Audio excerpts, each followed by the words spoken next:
Welcome to the Half in the Bag Disc Golf Podcast, streaming to you as part of the Joe's Disc Golf Podcast Network. And here are your hosts, Ben, Joe, and RJ. Hello, everyone, and welcome to the Half in the Bag Disc Golf Podcast. My name is RJ. I'm coming to you from Northeast Indiana, and today I am drinking water because it's been a very long week, and I'm about to have a full week of eating some terrible, terrible food for you in the form of fair food. But that is neither here nor there. But today I am joined by an awesome disc golfer, doubles partner. And doubles partner, yes. And, all around good guy. But I'll let him introduce himself. Hi. I'm Joe, and I'm coming also from Northeast Indiana. It's a small little town called Fort Wayne. It is actually not that big of a town. I'm, again, not drinking anything. My wife took the bottle of glass cleaner, so... Hey, you listened to that episode last week. I know you did. Both RJ and the greater audience. Yes. I'm not sure how you... Oh, yes, because I called you out on not knowing the introduction. Yes. Yeah. Because I did not know the introduction at all. Oh, but, see, it's really bad because I do the intro for this podcast and I do the intro and a lot of the hosting for my other podcast. Yeah. And so anytime I basically have the same introduction for both, it's just changing out the, like in the first 10 words, it's basically the same thing. Yeah. It's just different podcast names. And I feel like every time now I have to take a half a second and be like, who am I talking to today? Because it's the same recording setup too. We video conference. It's you should just put a Post-it note on your computer screen. No, I should put two. One for this podcast, one for the other podcast, and they'll just be like, "Welcome to the." Which one should I look at? Both of them. Oh, I've gone cross-eyed. They both make L's. Oh, no. Oh, God. Listening to some of my students talk about driver's ed. Oh, at least my students know that they're bad drivers. When I was in high school, I don't think I could have told you that I was a bad driver. Some of them. Oh, my dad would not let me be a bad driver. So, little background. You're from Chicago. You're already a bad driver. So my dad was a CDL instructor. He taught people how to drive trucks, 53-foot semis. I took the Illinois, usual state driver's course or whatever. And then my dad gave me his own. I'm a very good driver, very defensive driver. And then I also, on top of that, took a motorcycle safety course. So very alert of all of my surroundings. Usually. Except that time I ran over a deer when I was driving to Kansas City on my motorcycle. What? So it was kind of raining and the deer was already dead and I was following behind a semi, probably a little too close, but it was raining. And so it was kind of like protection. And the next thing I knew, there was something in the middle of the road, fortunately, belly side towards me, and at 70 miles an hour, I went over the deer. And then half a mile down the road, I got off at the next exit, and I checked to see if I crapped my pants. Because all I could do, I could still see it right now, just holding and going, all right, you have to go give it a little gas to get the weight off a little bit and pray. How gross was your motorcycle after that? It wasn't. It was also I then drove for another 2 hours in the rain. So with or without poopy britches? Without. They were still as white as the day that I bought them. My whitey tighties. Did you buy them that day? Maybe. Because I don't think that you can wash whitey tighties without them losing a little bit of whiteness. Yes, we all know nothing stays white when you wash it. Doesn't matter. T-shirt, whatever. Especially when you throw red socks in with it. Yeah. Or purple. Then everything turns out this kind of gross shade of gray. But, yeah. No, my personal favorite is... So when I was in Cub Scouts, we would go to camp. Yep. And I think about half the years that we were there, we tie-dyed our shirts. Okay. Well, if you've never tie-dyed your shirt at Cub Scouts, the one simple rule of tie-dyeing your shirt at Cub Scout camp is that unless you do not use red, your shirt will end up pink. Yeah. If you wash your shirt, even if you don't use red, if your shirt gets washed with other people who did, your shirt will end up pink. Yep. Was that your experience too? Yeah, pretty much. Yeah. We only did that 1 year. I think a lot of the parents got mad. Yeah, we probably only did it 1 year too, or it might have been like 1 year when I was a camper and then 1 year when I was a counselor. Yeah. But it seems like no matter what, without fail, it always ends up pink. Yep. Pinker than your flamingo back there. Hey, Star Souls is just chilling out and having a good time. Okay. Yeah. What's that disc that he's turning pink there, or whatever it is? Well, now I'm making a mess. He's for our audio listeners. I didn't free all Scott of the discs Stokely are coming anymore. Down. You what? The one disc that fell over was my free Scott Stokely.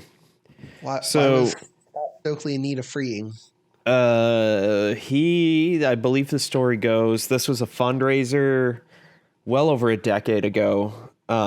He got pulled over in Ohio and had some weed in his car, and he was on the way to a tournament. I don't know what, but he got arrested, and this was a fundraiser to bail him out. And so he signed a bunch of them and all that. So this is a USDGC stamp rock, but it's a thrower because apparently there's some kind of defect with it that for the life of me, I cannot find it. But it has an official certificate. I think it's from the 2019 USDGC.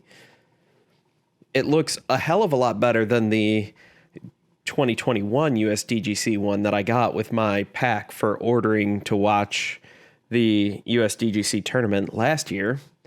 All it said was USDGC straight across the center with not even that fancy of writing. Like it looked like somebody wrote it in Times New Roman and then outlined it and then called it a day. And that only cost you $100. He's back. So, yes, what was the last part you heard? So Scott Stokely got caught dealing weed to he just had Russian it in his mafia car. Yeah. in Georgia. Yeah, and then he went all John Wick, and it was a fundraiser to help pay his bail so he could get to whatever tournament he was headed to. Nice. So that was that one. The one next to it, as some of the people have heard already, is my USDGC thrower rock. There is apparently a cosmetic flaw of some kind that I cannot find. I cannot figure it out. But either way, it's got a certificate that says it's a thrower rock and not a collector one. So whatever. It looks way better than the one that they gave out for the special package that you ordered if you did so last year to watch USDGC, which basically looks like they picked Times New Roman, typed out USDGC, outlined it, and then put it on a disc and said, yep, here you go. was worth $100. That's okay then. Cool. I'll have to bring it in. I found it. It was still in the box. I left it at work. It ended up in the bottom of a drawer. That's how little I care about it. That's how stupid it looks. Wow. Get me drinking. I'll let you know what I impressive. really think. Right, apparently. So, Yeah. speaking of throwing, Yes. did you actually get out and throw some plastic this week? Kind of. Look what came in the mail. Trilogy champion. Ooh, Trilogy fancy. challenge champion. Because the guy I played against made a math error. Which means that you're still better than him? Although Technically? technically it wasn't sanctioned, so whatever. Not your problem. Yeah. Sorry, I did, buddy. sort of. So the high school I work at does different segments for whatever. This week for gym class was on Friday, they did disc golf. And the gym teacher knows me pretty well and was like, hey, do you want to come throw at this temporary course we set up? I was like, yeah, sure. So it was around the football field. And there's a concession stand nearby and a couple other buildings and whatever. And he's like, come on out. We already started, so just jump on with us. I was like, all right, fine, whatever. So I take out the only two discs I still had in my trunk, a Buzz and my Trust. I was like, well, we're throwing onto pavement. I don't want to mess up the Trust. That's probably going to end up in my bag. The Buzz won't. I first throw, grip lock the hell out of it, end up throwing it onto the concession stand roof, where it slid 3/4 of the way down and stayed, and I could not get it down. So I lost a disc on like a 10-hole course that has like no reason for me to lose it. So then I'm trying to play. Turns out the holes, like the long hole, is probably 150 feet. And I'm trying to play this with a Trust, which is basically an EMAC Truth.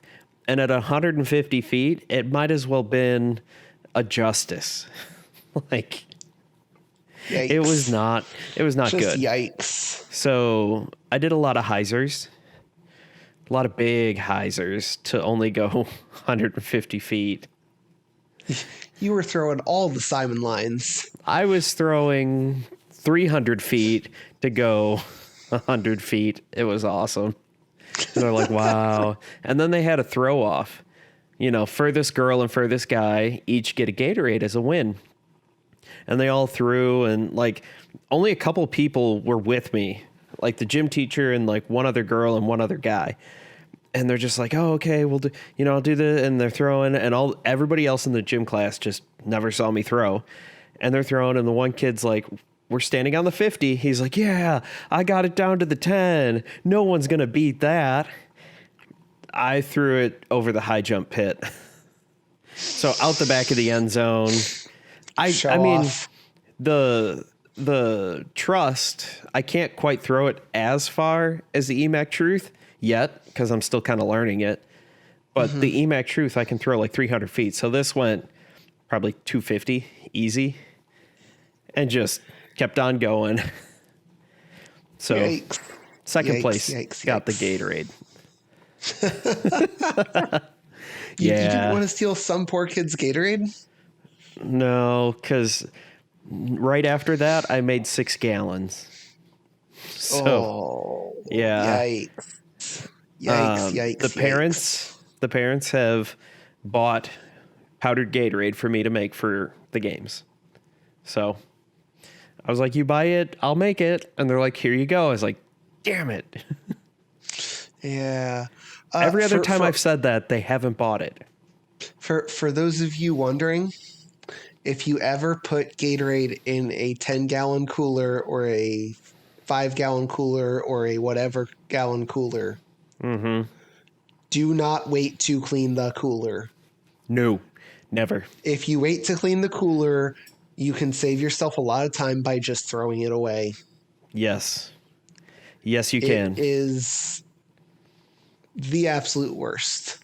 Yep. I fully believe, I don't actually believe this, but I think that there is a case for, justifiable homicide for someone that puts Gatorade in a cooler and doesn't clean it out and doesn't tell anyone Yes. after borrowing the cooler. That's why I don't let anyone borrow my coolers. Yes. But yeah. So anyway, yeah, good times. And so you lost your buzz. Yep. On Wasn't going to be in my concession bag stand anyway. roof. Well, that just seems like heresy. Yeah, I know.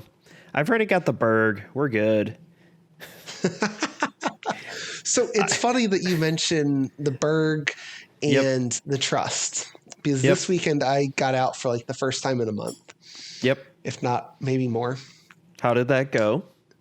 It went, I mean, I was rusty for sure, but I also was playing with a relatively experimental bag. I had the Berg, which I don't usually bag. I had the Trust, which I don't normally. You had a stiletto, a stego, a tilt. No.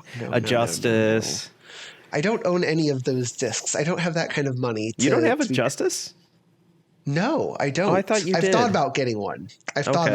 As it is generally meant for everyone else, a utility disc, not the, I think I can throw this on just about every shot under 250 feet. See, the utility disc that I have is my Felon.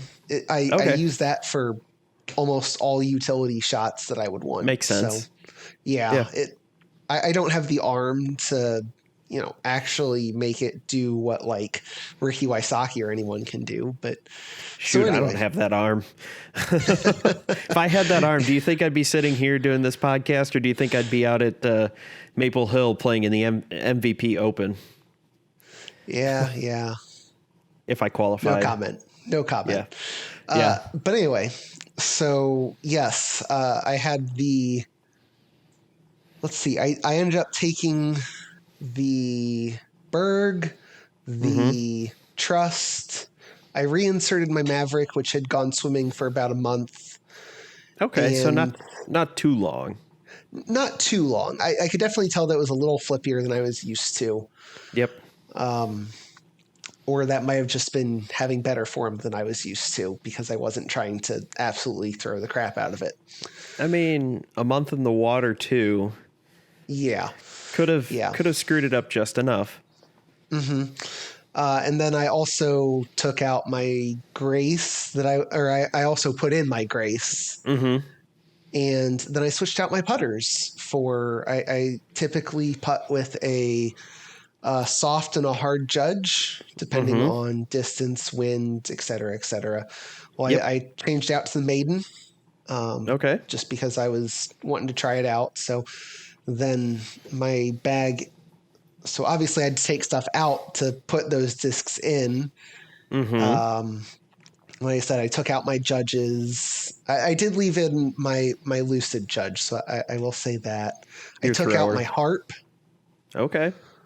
I took out my EMAC Truth, and I took out basically the course I was playing. I knew that I wasn't likely to lose a disc to water, because the water is a stream. I work right next to the course, and the water was down super far anyway, so wasn't too worried about it. So I took out my water disc. And, nice. It ended up going okay. There were definitely some shots that I'm like, oh, you can tell that I have not played in a while, because I just terribly missed my line. Just straight up threw the right shot. Yeah. Threw the right shot. Terribly missed my line. Yeah. Right shot, time, just 30 feet to the right. Yeah, pretty much.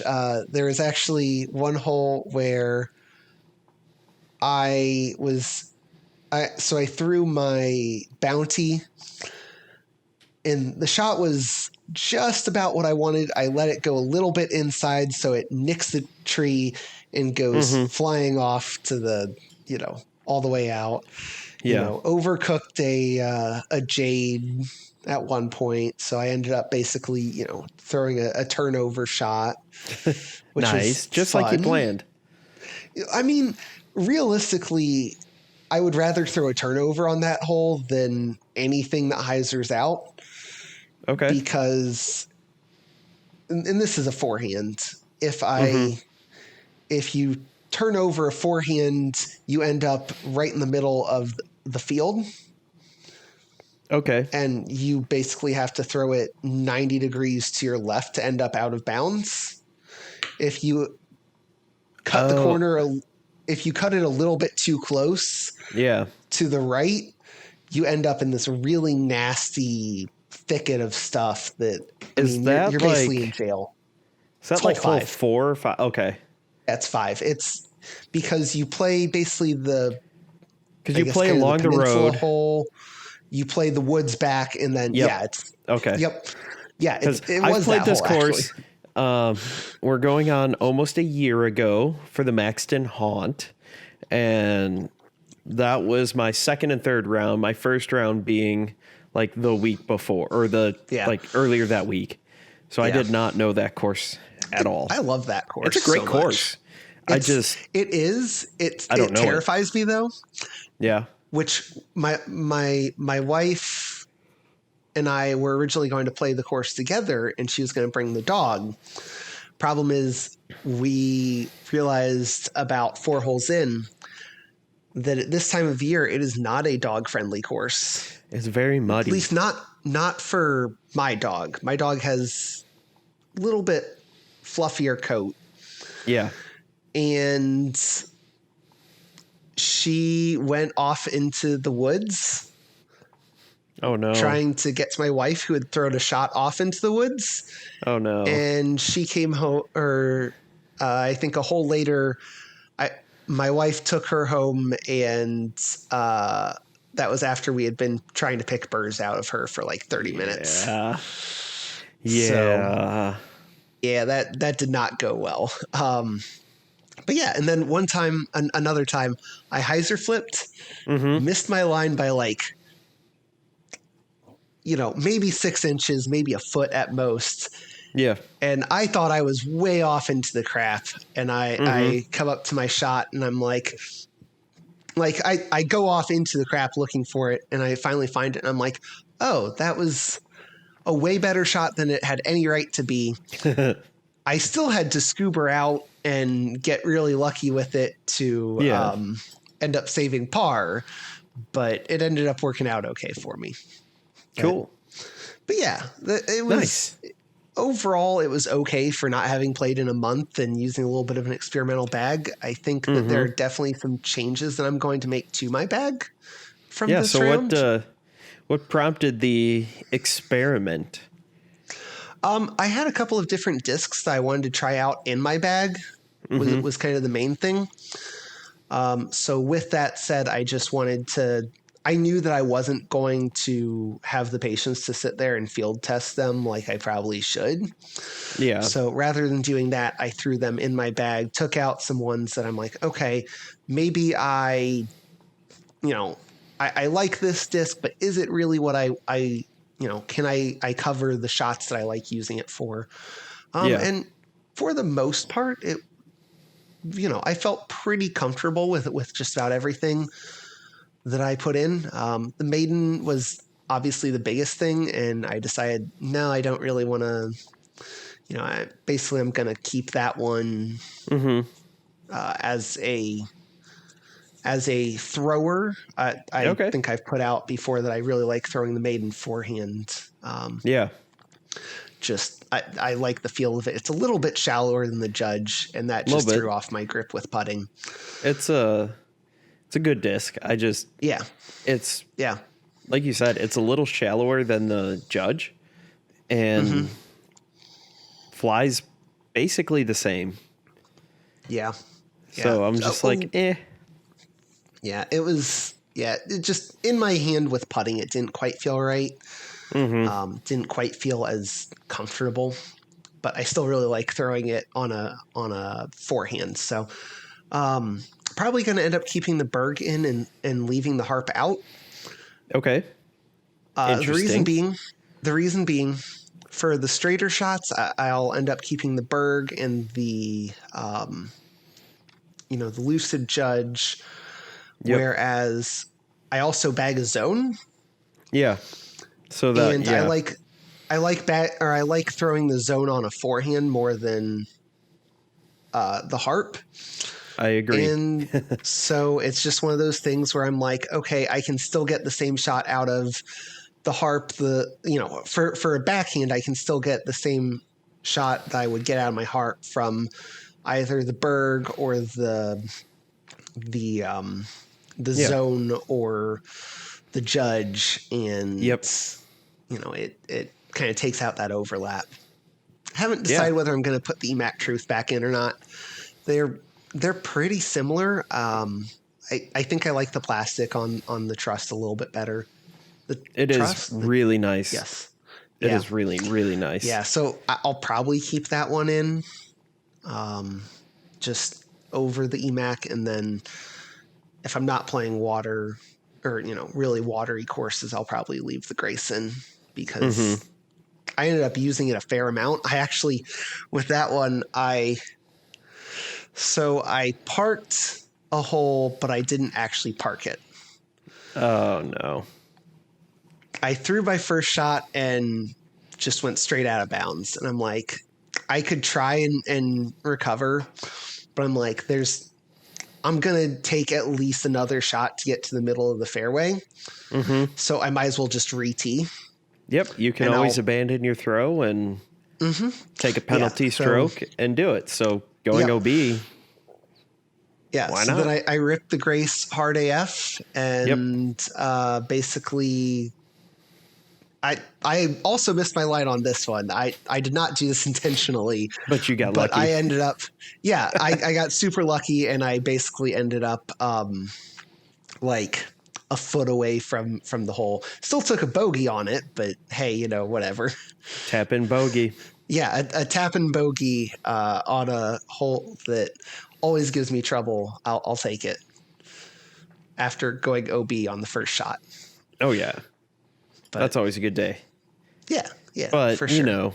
That's why you have a partner when you play some doubles.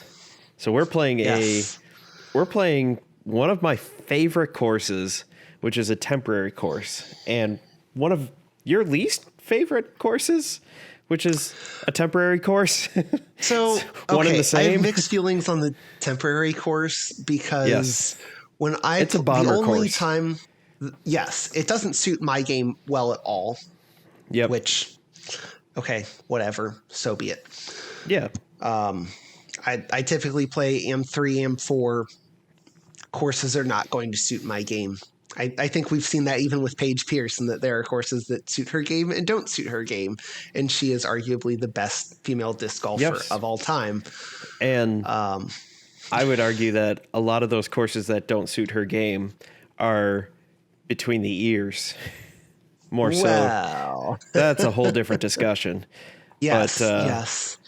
Because she's won on wooded courses and open courses and everywhere in between. So yeah. Like I said, you don't end up being arguably the best of all time. Yes. Without being pretty good all around. So anyway, but yeah, the one time I played this course, it didn't suit my game well, and B, I was playing it with a bad neck, shoulder. Basically, wasn't that also the day where it was windy as hell? Yes, which at this point in my disc golfing career, my go-to driver was the Lucid Air Escape. Yep. Which basically turned into a sheet of paper for that. Yes. So I was having to disc up, or not necessarily disc up, but basically take a heavier disc with a spasmed up shoulder and neck and try and launch it as far as it was just bad. It was so bad. It was, At the opposite end of the spectrum, I was playing with a couple guys AM2, at the time. Yeah. And on that course, I was shooting the hot round Yeah. until they told me I was shooting the hot round, and I proceeded to pee down my leg and take. Do you remember the one that's up by the road that's by the evergreen trees? It's like I think so. it's like 250 feet. Like forehand think chip so. shot. Like Yeah. I shouldn't have to think about it ever. I took like a double. Oh no. I ended up in the no. Christmas tree, tried to throw out, hit the tree, got caught on a branch, rolled into a different one, pitched at, it was just kill me. I was ready to walk off at that point. Oh my gosh. We're going to have to figure out what we want to do, because there's an island hole, which Yes. I love that island hole. Oh, that Yes, is my favorite. Yeah. But then there's also the one where you can shoot over the softball field. I think it's a softball field. It might be the baseball field. But anyway, where you can shoot over the field. Oh, that's the practice soccer field. Is that it? Yeah. Because you can either shoot over the field or you can go to the corner and then go straight over.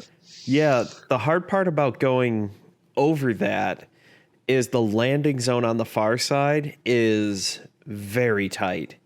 Yeah. And the fence it's very tight. on the far side is like a 6 or 7 foot fence. On the near side, I think it's about the same. It's like a 6 foot fence or something. Mm-hmm. And so how you have to tee to get over it, you have to put it on a lot of angle because you're relatively close. And then you have to try to not hyzer out and end up OB. And it's a big. I tried it a couple times. I got close. I was inches short in a practice round, but had I cleared it, I would have gone OB in the street long of the pin. Well, I guess long-ish of the pin. If you actually play it the right way and make the corner, it's to the left. It would have been left of the pin. And at this point, I believe RJ froze again because he's given me some weird look, and he is frozen. He is a petrified statue. So hopefully things will go better. My advice, well, I'm trying to think. Best way to play that hole would probably just be try to bomb it out there. That'd be my guess. But yeah, we'll see how this goes. Oh no, he left. And now he's back. And I can hear him. Yes. So I just finished talking about the hole and how it's just rather difficult. 6 foot fence and all that jazz. Mm-hmm. And I would end up, had I cleared the fence the one time I tried it in practice, I would have gone way long of the pin. Yeah. Yeah. So, and I think we talked about this after. The play for me probably should have been to just intentionally throw OB. Yep. Because it's not necessarily easy to get up to the corner, especially with the way the trees my are. division for myself. Yeah. So part of me was like, I probably would have been just as well. I definitely would have been just as well off going to the or going OB to start, because then I would have been probably further on two. Yeah. Than, but that well, is yeah, because then you're taking there. Throw 3 with a straight shot at the basket, as opposed it's to still like throw 3 250 or so to the basket. It's a bit of a monster hole. Yeah, it's 600-ish, if I remember correctly. Yeah.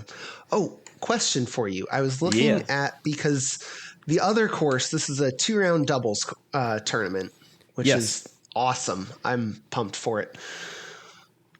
But the other course is all B positions, which they just put in brand new B positions for this course. Not all brand new, but 3 or 4 holes, I want to say. Hole 1 is new. Hole 9 is new.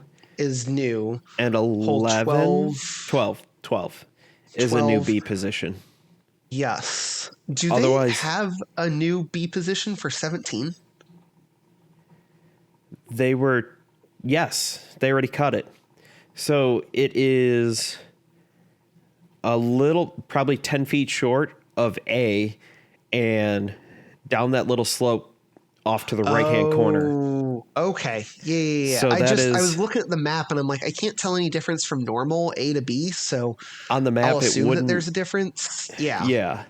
No, Basically, if I throw my same shot that I would throw to A position and just cut it inside just a smidge, I should be parked. yeah. Yeah. If Like, you don't roll down into the creek.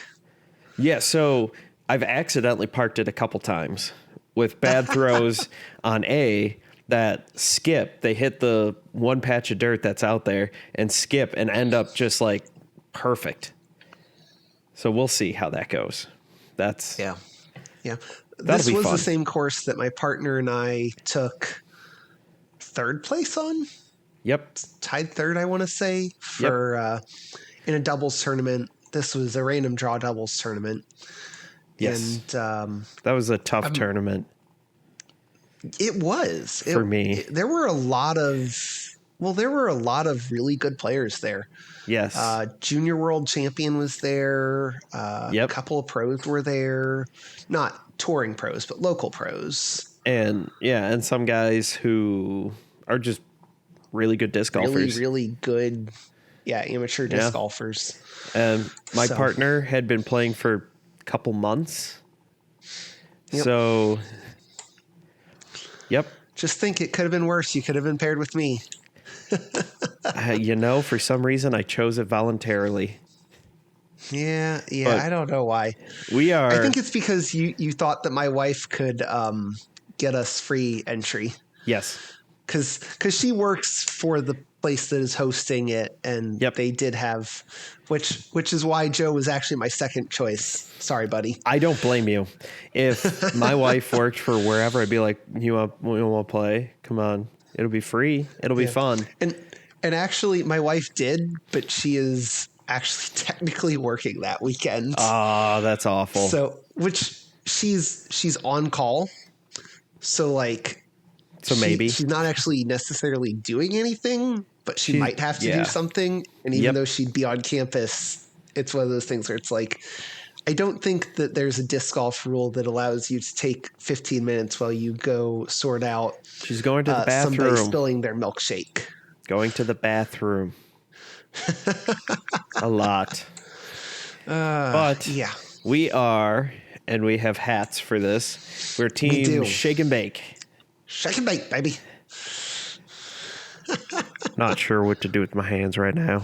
The car, it felt like a spaceship.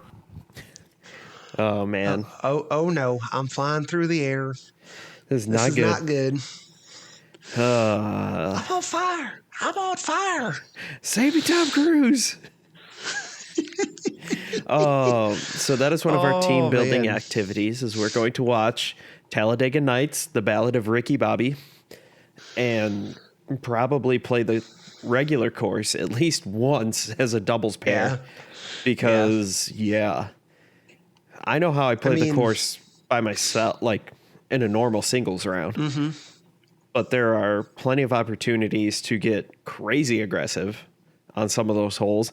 And there are legitimately 4 holes that neither of us have ever played. I've never played B position. I've helped plan out B position for hole 1.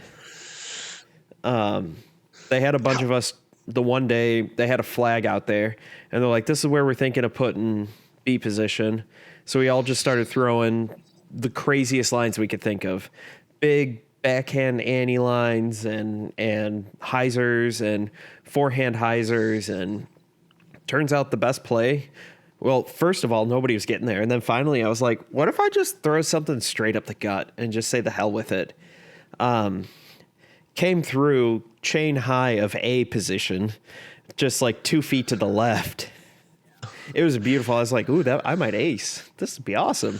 And then it ended up working out just fine. And I was in the circle. So question for you. Yes. I know that if you ace the wrong hole, it's a black ace. Yep. if you ace the right hole but the wrong basket position, is that still a black ace? Gray ace. It's a gray. Okay. Yep. Did you? Because You definitely just made that up, didn't you? no, because I was there when somebody at Tillman, because they keep the extra basket on hole 10 and they leave it in the short position, but you always throw to one of the two long positions. And somebody aced it. I was like, well, that's cool. But that's the wrong basket. And somebody else had said it was a gray ace, which kind of makes sense. So, It's the right, it's the right hole. You still aced hole 10. You just didn't ace the basket we're playing. So on UDisc, how do you mark your lie there? Off the fairway? In the basket? That one would, where that is positioned, that is in the fairway still. Okay. For the next one. Like, as I'm thinking for hole 1 or for hole 1 at PFW, that might be circle 2. Yeah. Now, if not, it's definitely in the fairway because it's almost dead straight in line. Now, here's a question for you. Yeah. I know that. Well, I think so. Isn't for a position on 1? Isn't the gravel road that's behind the basket? Is that OB or is that just tournament OB? That is OB. So on and over the road is OB for A, but for B, I don't know what they finally officially landed on, but what we had talked about was just saying there is no OB except for the barn and then the roadway to the left. Road, yeah. Actual road. The actual paved road that if you end up there, you might as well be OB. Yeah. Which, I mean, the only time I could see that coming into play is from the gold tee. Yeah. Yeah, I could definitely see it from the gold tee. Yeah. No, I was just curious about whether the road was playing OB, whether it would... Because I could see for some tournaments, if you want to make that harder, make it a river. Well, I was going to say make it an island. Ooh. Yeah. That would slow down the pace of play to a crawl. Would it be any different though than like the triple island at Las Vegas? Yeah, there's only one. Oh man. No, I'm not talking about doing that for like this type of tournament or a C tier. You're talking like I'm talking like high grade A tier, maybe an elite series type thing. You could make that. I think you could get away with easily. it with probably a good B tier, A tier for sure, but only for like AM1 and Pro. Yeah. Yeah. But not necessarily. You wouldn't want to make that. It'd be borderline. AM2, it would depend on what tee you were throwing from. If you were throwing from black, go ahead and AM2 for a higher tier tournament, definitely go ahead and AM3 make that no. AM3, AM4 ladies, no, that there's probably FA1 would probably be all right. FA1, FPO, because it's not maybe. It's not that long of a hole. It's slightly uphill with a low ceiling. Yeah. So it's more so the accuracy than anything else. Yeah. And I should say relatively low ceiling. Yeah, it's not super low. But that tree that's next to A pin, you have to get under that. To get to B. Around? We found it was easier to go under than to the right of it. Okay. Depending on how they have things marked. Because they also didn't mow the grass all that well. They mowed like a 15-foot ring around, which was more than anyone would have thought. Mm-hmm. So it made things rather difficult. So who knows? I mean, and with all the storms and wind we got this past summer, that hole could look completely different. Oh, absolutely. Absolutely. But no, so I think we've talked about this a little bit. The general strategy that I think we were going to use was I think it's well documented on this podcast. I am not a bomber. What? But I am at least decently accurate. Yes. And so I think the plan was that I would go out and throw first shot, try and make sure that we're set up on the fairway, and then Joe would get funky crazy, depending on how my shot was. Yeah.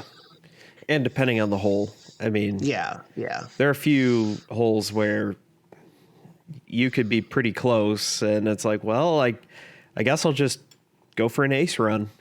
Yeah. What do we got to lose? You put it within 10 feet, 15 feet, whoop-de-doo. Like, yes. Yeah. I will say, I really like the B position on a lot of holes on the course that we'll be playing. There are a couple, though, that I'm just like, these are evil. Yeah. I hate whoever designed these. They're awesome, but they're I'm evil. excited for hole 7 to throw through the woods to the B position. Like, take that shortcut. Oh, okay. Yeah, sure.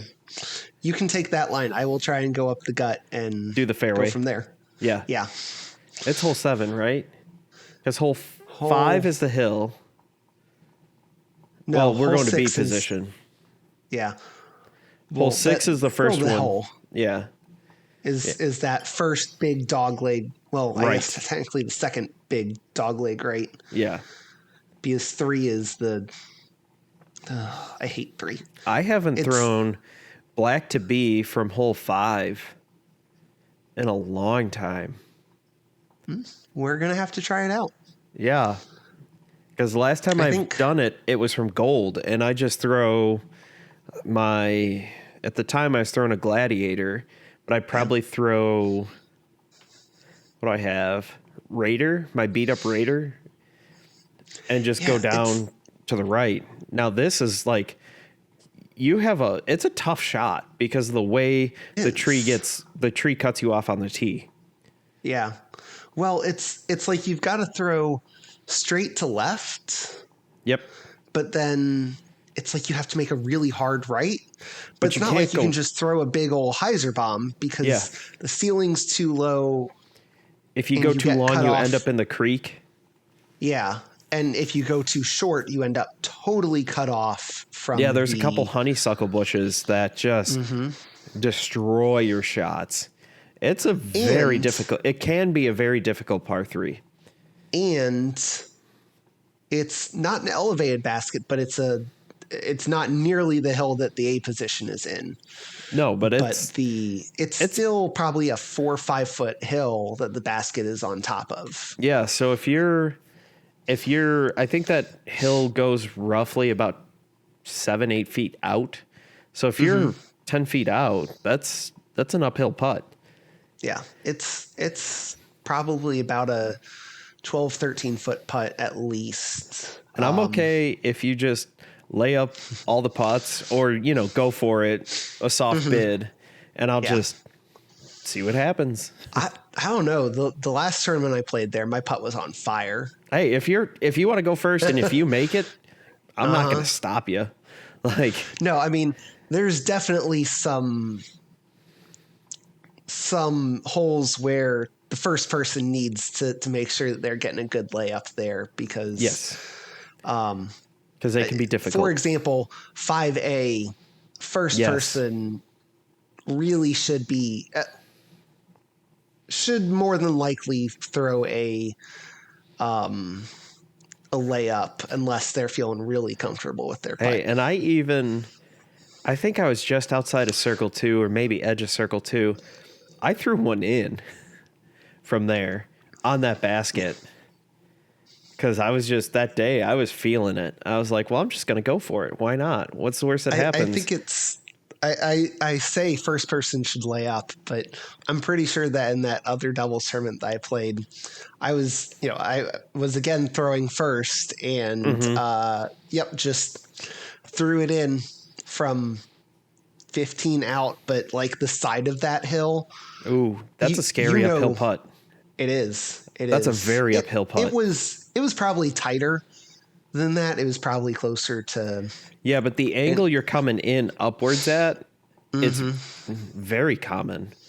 Yeah. It is very common for the disc to just get pushed right back out. Yep. Yeah, it's a scary putt. That is one of probably 3 holes that I can think of that like that putt is just a terrifying putt. Yep. I would say that one, the Hey, one we're at not putting Tillman to with it, the though. giant, We're not putting to it. Yeah, that one, the giant hill at Tillman, and 9 at Shoaf. Yeah, now that it's elevated. Yeah, with the elevated basket, I'm just like, oh. See, the there are a key couple to 4 at Tillman is to just throw something as hard as you can 3/4 of the way up the hill and let it slide up. See, the problem is that I'm usually at the bottom of the hill to start with. Yeah, not the best. Or, way off to the side or something. I've made a few of those putts.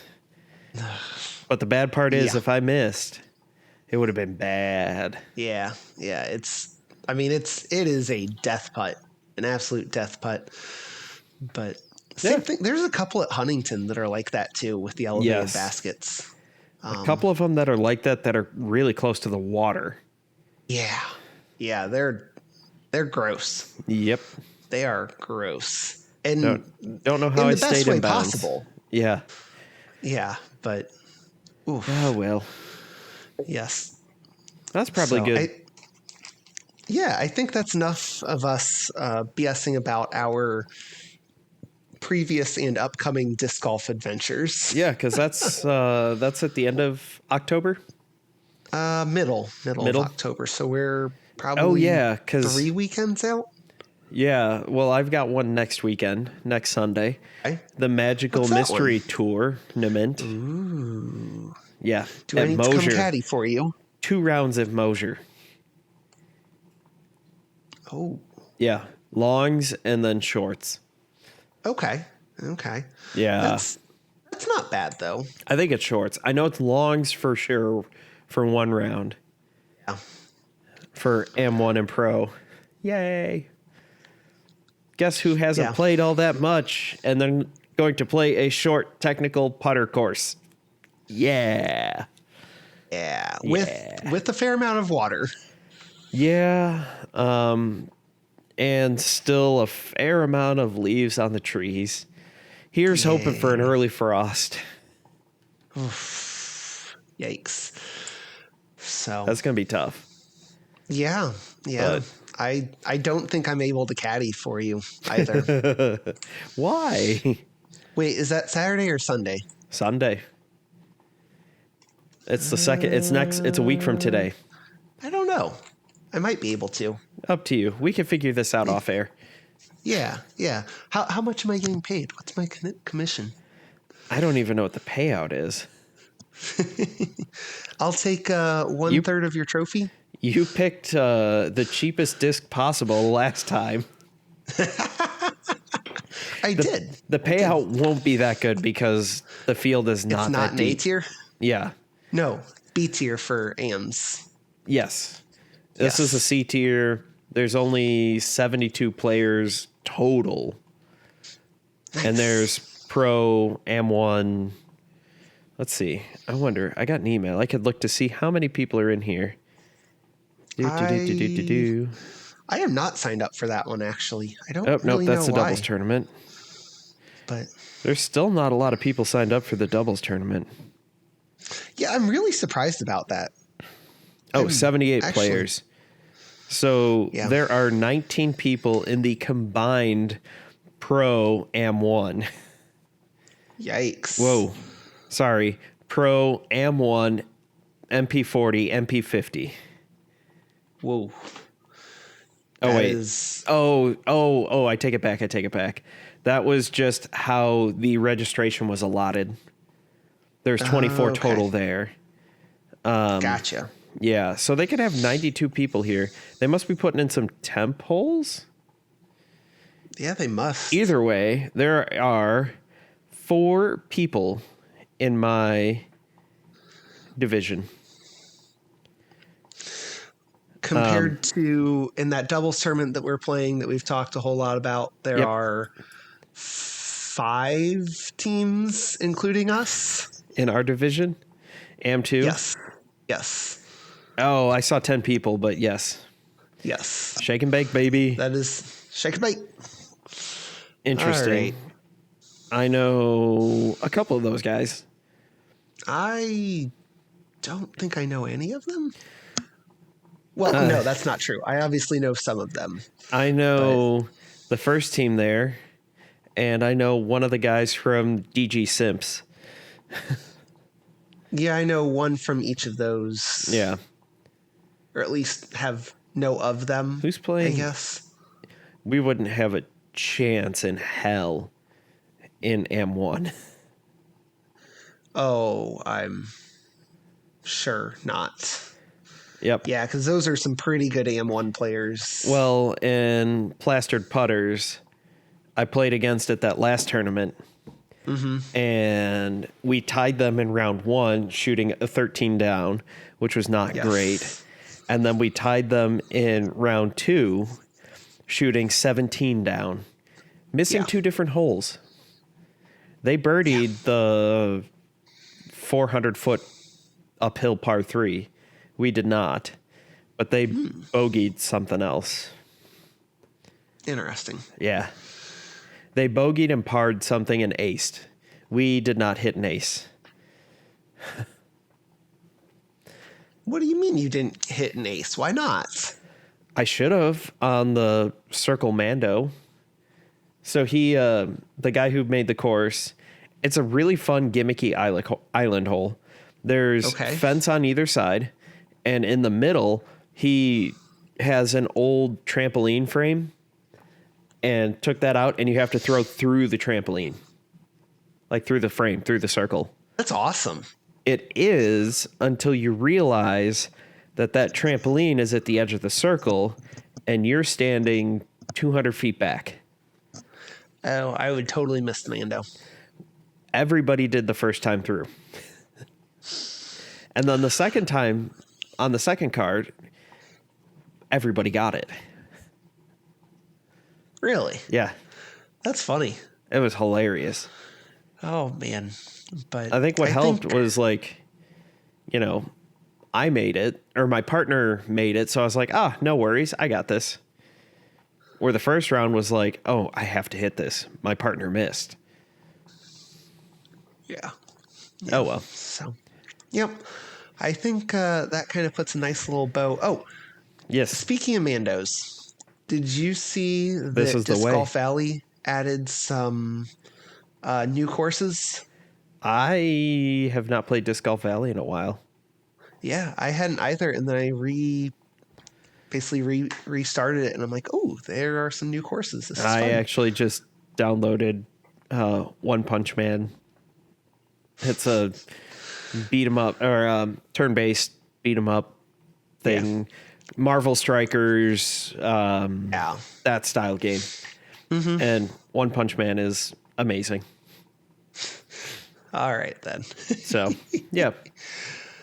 Oh man. If you like that, if you like that skin, go for it, kind of thing. That's about what it is. It's a skin. Yep. Yeah. Cool. I think that puts a bow on this episode. Anything else that you've got for the good of the cause? This is the way. You're talking about the Mando. Have you not seen The Mandalorian? I have watched all but the final episode of the first season, and they say that like all the time. I know. I thought that's what you were getting at, but I wasn't 100% sure. Season 2 is good, and then what I will call the 2-episode season 3 in the middle of Boba Fett is pretty good. Legitimately, there are 2 episodes in the Book of Boba Fett where Boba Fett has less than 2 minutes of screen time, and it is straight up just the Mandalorian episodes. Interesting. Yes. Oh well. Fantastic episodes, but I'm like, wrong protagonist? Okay, are we being a little ist of some kind and not knowing the difference between our Mandalorians? Because Oh, okay. All right. That's a good place to wrap this one up. yes. Joe, if people want to hear more from you, where can they find it? Oh, if I ever do upload a podcast again, it's been 2 weeks. To be fair, Yeah, this last time I was getting all ready to record and the toilet was overflowing and I had a unique water feature coming through one of the light fixtures in my basement right next to my computer. So That's a great place for it. Oh, it was fantastic. It's a bold strategy to put it there, though. Like I said, unique. Yeah, sounds like it. Yeah, so hopefully it's going to be a double episode this week because I'll be talking about everything from last week and then everything now, or just 2 episodes this week. I don't know. So double cool. episode. But on wherever you get your podcasts, Twitter, Instagram at Joe's Disc Golf, joesdiscgolf.com hasn't been updated for a while, but shh. Disc Golf Healthy hasn't been updated in longer. Shh. It's hey, it is our busy season right now at This work, is the worst time of the year. Oh my gosh, there's so much I can't wait to for do. basketball to start. Because then I sit in my office for 5 hours and write up show notes, write articles. That's not even true. No, it's like 7 hours. That's also... Hang on. I have been to your office before and covered for you. There's no way that you're doing 7 hours on a practice day. Depends. So yeah, okay, that's fair. Nobody likes going to the elementary and nobody wants to drive to the career academy a whole 10 minutes away. So what ends up happening is boys basketball will go until 5:30 and then girls basketball will start, or vice versa, whichever. They alternate days. Okay, that did not happen when I was there, so yeah, I take back what I said. Lucky. But yep. All right. So cool beans. Yeah. If you what? Cool beans. Oh, that's not what I heard at all. That's all right. Also, I must have had an issue with enunciation because yesterday I had to make 3 trips to Walmart to pick up stuff for my daughter's birthday party that we celebrated. And oh yeah, I said to my wife, I was like, you know what? I'm going to go there. And while I'm there, I'm also going to buy some liquor. And this is at like 8:30 at night. I was like, that's like the people of Walmart time just starting. And my wife's like, did you say you're buying a hooker at Walmart? I was like, no. She was, well, maybe. I don't know what they sell there. I go, oh, dear God. No, I'm buying liquor, beer. The Elysian pumpkin pack is great, by the way. Oh, my gosh. 4 different styles of pumpkin flavored beer. Oh, and no hookers. I think it's this weekend that a local town near us is having their Apple Festival, and one of the it's Wings Etc. is doing like an Oktoberfest off type thing. Yeah. So if if we don't have too much going on this weekend, maybe we'll have to see about hitting that up. Well, you're caddying on Sunday. I'm kidding. Yeah, let me get right on that. Yeah. But so, all right. Well, yes. If you want to find more from Joe, find him on social media at Joe's Disc Golf and on his website, joesdiscgolf.com. Yep. If you want to watch the visual version of this podcast and see me dying laughing there for about a minute and a half. Yep. While Joe was talking about his Walmart experience. Yes, it's a unique experience. Find that. Yes, you can find that also on YouTube/Joe's Disc Golf if you just want the audio version because you don't want to see our beautiful smiling faces. Mm-hmm. Joe, smile. Hey. Yeah, that's the one. You can find us wherever you get your major podcasts. And I think that wraps it up. So, Joe, thank you for all that you do for the podcast. Thank you. Listeners and viewers, thank you for your time and helping to, well, we hope you enjoyed this week's episode. Yep. And have a great week, everyone. Yep. Enjoy your rounds. Bye. Later.